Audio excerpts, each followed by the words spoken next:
Hi friends, காப்பு கட்டு அன்னைக்கு அம்மா என்னென்னலாம் சமைச்சிருக்காங்க அப்படின்றத பார்க்கலாம். இன்றைக்கி வந்து பார்த்திங்கன்னா சூடாக வந்து சாப்பாடு செஞ்சு வச்சுருந்தாங்க. தென் காய் போட்ட சாம்பார், உப்பு பருப்பு, வாழைக்காய் பொரியல், அதுக்கப்புறம் பார்த்திங்கன்னா அவரைக்காய் பொரியல். காப்பு கட்டுனாலே அவரைக்காய் ஸ்பெஷல் இல்லைங்களா? ரசம், தயிர் இதெல்லாம் செஞ்சுருந்தாங்க.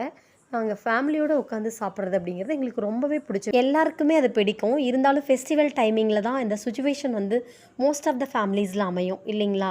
இந்த அன்னைக்கு சமைக்கிறதுக்கு நான் ஒரு பர்சன் கூட ஹெல்ப் பண்ணல. ஃபுல் அண்ட் ஃபுல் அம்மாவே தான் சமைச்சாங்க. ஒன்லி பரிமாறுறது மட்டும்தாங்க நான். பொண்ணுங்களுக்கு அம்மா சமைக்கிறத விட பாட்டி சமைக்கிறது ரொம்ப பிடிக்கும் இல்லைங்களா? அதனாலேயே அவங்க வந்து அன்பை கலந்து சமைச்சு கொடுப்பாங்களா என்னவோ, அவங்களுக்கு அவ்வளோ ஒரு ஹாப்பினஸ். சாப்பிட்ற என் பொண்ணுங்களுக்கு ரொம்ப ஹாப்பினஸ் அப்படின்றதுனால அன்னைக்கு ஃபுல்லாகவே அவங்க தான் சமைச்சாங்க. இந்த ஹாப்பினஸ் எவ்வளோ பேருக்கு வந்து கிடைக்கும் அப்படின்றது தெரியல. இந்த ஹாப்பினஸ்ஸை உங்களுக்கு நான் ஷேர் பண்ணுறதுல எனக்கு ரொம்ப ஹாப்பி. தேங்க்ஸ் ஃபார் வாட்சிங்.